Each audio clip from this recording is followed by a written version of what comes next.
Shalom saudara yang dikasih dalam Tuhan, puji Tuhan. Kita bersyukur kepada Tuhan buat hari yang dahsyat yang Tuhan sudah jadikan buat hidup kita. Karena setiap hari adalah harinya Tuhan. Ketika kita memulai hari datang kepada Tuhan, ketika kita mau datang bersyukur kepada Tuhan buat setiap anugerah dan berkat pertolongan Tuhan atas setiap kita. Hari ini kembali saya menyapa setiap umat Tuhan melalui program Bible and Coffee. Kita akan sama-sama kembali merenungkan firman Tuhan karena kita percaya langit dan bumi akan berlalu tetapi firman Tuhan tinggal tetap. Yang pasti akan digenapi dalam hidup kita adalah janji Tuhan dinyatakan atas setiap kita. Kita berdoa, kita datang kepada Tuhan. Bapa, terima kasih buat hari yang dahsyat, hari yang luar biasa yang Tuhan jadikan buat setiap kami untuk kami datang bersekutu, datang merenungkan firman Tuhan.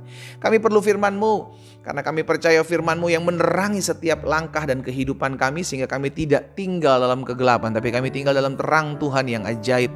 Firman-Mu yang membersihkan kehidupan kami sehingga semakin hari kami semakin berkenan di hadapan Tuhan dan semakin mempermuliakan nama Tuhan. Kami mau buka hati kami untuk firman-Mu. Roh Kudus urapi kami dengan roh hikmat dan wahyu sehingga kami mengerti akan kebenaran yang memerdekakan kami. Dalam nama Yesus Kristus Tuhan kami berdoa. Haleluya. Amin, amin. Puji Tuhan. Saudara dikasih dalam Tuhan, ketika kita menerima Yesus sebagai Tuhan dan Juru Selamat, maka saat itu hidup kita milik Tuhan. Yuk sama-sama bilang sama saya, hidup saya milik Tuhan. Amin. Ketika hidup kita milik Tuhan, maka kita percaya Tuhan ambil alih segala kehidupan kita. Tuhan pegang kendali dalam setiap keadaan. Apapun yang terjadi. Itu sebabnya kita dapat berkata segala perkara dapat kutanggung dalam Yesus yang memberikan kekuatan kepadaku. Amin saudara. Dalam Roma pasal 14 ayat yang ke-8, Rasul Paulus katakan seperti ini. Sebab jika kita hidup untuk Tuhan. Dan jika kita mati untuk Tuhan. Jadi baik hidup atau mati, kita adalah milik Tuhan. Pada saat kapan hal itu terjadi? Ketika kita memberikan hidup kita kepada Tuhan. Ketika kita memberikan hidup kita kepada Tuhan, maka saat itu Tuhan pegang hidup kita. Nah, saudara dikasih dalam Tuhan, ketika Tuhan pegang kehidupan kita, kita mesti sadar, betul hidup kita milik Tuhan. Tetapi setiap hari kita diperhadapkan dengan pilihan. Kita mau bangun pagi, kita mau cari Tuhan atau kita cari kopi. Kita bangun pagi, kita mau beribadah kepada Tuhan dengan memuji, menyembah Tuhan, merenungkan firman Tuhan, berdoa, atau kita cari makan. Itu keputusan kita. Kalau kita sadar hidup kita milik Tuhan, maka kita sadar pertama-tama ketika saya buka mata, saya harus bersyukur sama Tuhan. Pertama-tama ketika saya membuka mata, saya harus berterima kasih. Tuhan terima kasih karena Tuhan sudah mempercayakan saya ada di hari yang baru. Karena hidup kita milik Tuhan. Kan begitu saudara. Makanya Rasul Paulus juga katakan kepada jemaat di Galatia. Dalam Galatia 2 ayat 20. Aku hidup. Tetapi bukan lagi aku sendiri yang hidup. Betul aku hidup, tapi hidupku ini bukan milik aku, melainkan Kristus yang hidup di dalam aku. Nah, kita bilang tubuh kita adalah bait kudus Tuhan. Roh Kudus ada dalam hidup saudara dan saya, kita yang menerima Yesus sebagai Tuhan dan Juru Selamat. Maka biarlah hidup kita dipimpin. Nah, inilah yang harus kita sadari. Ketika hidup kita milik Tuhan, maka izinkan Tuhan mengambil alih dalam hidup kita untuk memimpin kita. Dalam setiap keputusan kita minta hikmat dari Tuhan. Tuhan tuntun supaya saya gak salah ambil langkah. Tuhan kami ada di persimpangan jalan. Tuhan tuntun kami, Tuhan arahkan kami jalan mana yang harus kami ambil. Sehingga kita cuma bilang biar kehendak Tuhan yang jadi bukan kehendak kami. Amin. Karena hidup kita milik Tuhan. Nah masalahnya ada banyak dari kita udah tahu hidup kita milik Tuhan, tetapi masih suka yang bekerja, yang berkarya itu ego kita. Gitu kan. Contoh ketika saudara disakiti, saudara dikecewakan, saudara dihianati. Kira-kira apa respon saudara? Kalau kita tahu hidup kita milik Tuhan, kita akan berkata sama seperti Yusuf. Yusuf berkata bahwa manusia boleh merekan-rekan yang jahat dalam kehidupanku. Tetapi aku percaya Tuhan bisa pakai setiap rekan-rekan jahat kalian untuk mendatangkan kebaikan. Itu kalau kita sadar hidup kita milik Tuhan. Tapi kalau kita nggak sadar bahwa hidup kita milik Tuhan, kita dihianati, kita disakiti, kita dikecewakan, kita dilukai, maka yang menjadi kelakuan kita atau respon kita yang akan kita buat, kita akan balas. Kenapa? Enak aja. Gue dihianati, gue sakiti. Betul gue milik Tuhan. Oh, hati-hati jangan sembarangan dengan orang yang menjadi milik kepunyaan Tuhan. Kita boleh berkata begitu, tapi kita balas dendam. Kita nggak mengizinkan Tuhan untuk ambil alih masalah kita. Kita nggak mengizinkan Tuhan untuk membela perkara kita. Tapi kita ngotot untuk membalas. Kita memuaskan ego kita. Kita memuaskan hawa nafsu kedagingan kita. Sejatinya kita bukan milik Tuhan. Kita sedang menjadi milik diri kita sendiri. Rasul Paulus katakan kepada jemaat Galatia, hidupku bukan milik aku lagi, tapi milik Tuhan. Kalau Tuhan izinkan sesuatu terjadi dalam kehidupanku, aku harus belajar taat. Kan begitu saudara. Karena hidup kita milik Tuhan, maka kita terkadang dibawa Tuhan ke tempat di mana Tuhan mau kita berada. Sekalipun tempat itu berkata tempat yang gak baik.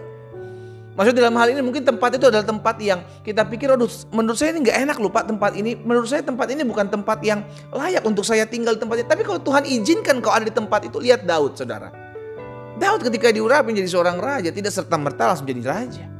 Dia lari dari satu tempat ke tempat yang lain, dari satu gunung ke gunung yang lain, dari satu persembunyian ke tempat persembunyian yang lain. Bisa saja Daud membunuh Saul pada saat itu, tapi Daud gak mau. Daud mau diproses karena Daud menyadari ini bukan kehendak Tuhan. Hidupnya milik Tuhan, itu sebabnya biarlah Tuhan yang menjadi hakim yang adil. Dia perkatakan itu kepada Saul. Hari ini saya mengajak setiap kita umat Tuhan untuk kembali mengingat. Saudaraku, kita milik Tuhan loh. Kalau kita milik Tuhan, maka izinkan Tuhan yang membela perkaramu. Jangan kau yang ngotot untuk membalas yang jahat dengan yang jahat. Tuhan kan hakim yang adil. Dan hidup kita milik Tuhan. Kalau hidup kita milik Tuhan, maka kita tahu. Suka-sukanya Tuhan. Kalau Tuhan sedang proses saya, ya udah biarin. Berarti saya memang mesti saya diproses di tempat ini.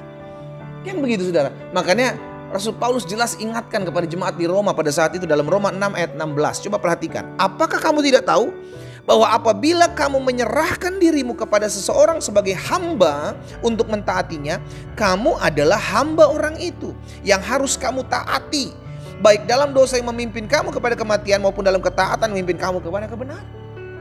Kita memberikan diri kita memberikan hidup kita kepada Yesus. Maka saat itu hidup kita milik Yesus. Susah senang hidup saya milik Yesus. Saya harus hadapi, saya harus jalani, saya harus terima. Bukankah Alkitab jelas katakan bahwa kita ini seperti bejana di tangan penjuna. Kita ini tanah liat di tangan penjuna. Saudara dikasih dalam Tuhan, suka-suka sama penjunaan. Kita mau dibentuk seperti apa? Kita mau dibuat jadi apa? Kita miliknya Tuhan. Saya sebagai milik Tuhan, kita dapat berkata, Tuhan ini hidupku. Jadilah sesuai dengan apa yang Tuhan pandang mau. Itu yang harusnya kita katakan setiap hari. Amin. Dimanapun saudara berada, ayo sadari diri kita yuk. Kita adalah milik kepunyaan Tuhan. Bukan lagi bukan lagi kepunyaan ego kita. Hidup kita ini bukan lagi punya daging kita. Kalau engkau dihianati, engkau dikecewakan, engkau disakiti, engkau dirugikan. Lihat, kalau memang Tuhan izinkan hal ini terjadi dalam hidup kita untuk membentuk karakter kita, untuk melatih kedisiplinan kita berdoa, membaca kita, untuk mendewasakan iman kita. Kita cuma mau bilang, Tuhan apapun yang terjadi, Tuhan kan milik, hidupku kan milik Tuhan. Ya suka-sukanya Tuhan. Kalau hidup kita milik Tuhan kan berarti kan suka-sukanya Tuhan, bukan suka-sukanya kita. Kita dipimpin Tuhan, diarahkan Tuhan, dituntun Tuhan masuk dalam seluruh rencana dan kegenapan Tuhan. Saya ajak setiap kita hari ini mengingat hal ini. Hidup saudara, hidup kita adalah milik Tuhan.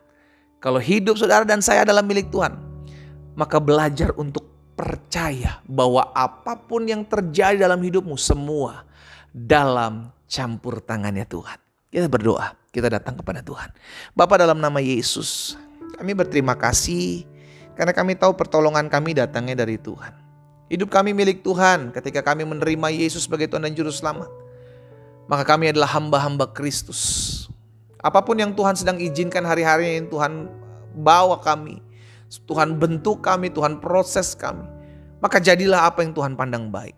Hari ini ya Tuhan, hamba berdoa, biarlah setiap anak-anak Tuhan yang mungkin hari-hari sedang ada dalam pembentukan, sedang ada dalam proses untuk melatih kepercayaan kami untuk tetap mengerti bahwa kami adalah milik Tuhan. Maka Tuhan pegang kendali atas hidup kami.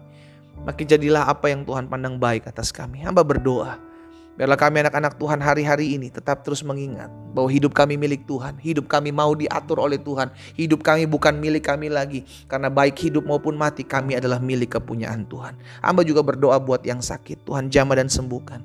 Karena hamba percaya disampaikan firman, disembuhkan mereka akan terjadi dalam hidup anak-anak Tuhan yang mendengarkan firman-Mu. Oleh bilur-bilur-Mu mereka yang sakit hari ini sudah dijamah dan disembuhkan Tuhan. Terima kasih Tuhan Yesus buat hari ini. Berkat firman-Mu ada atas kami. Di dalam nama Yesus Kristus Tuhan kami berdoa. Haleluya. Amin.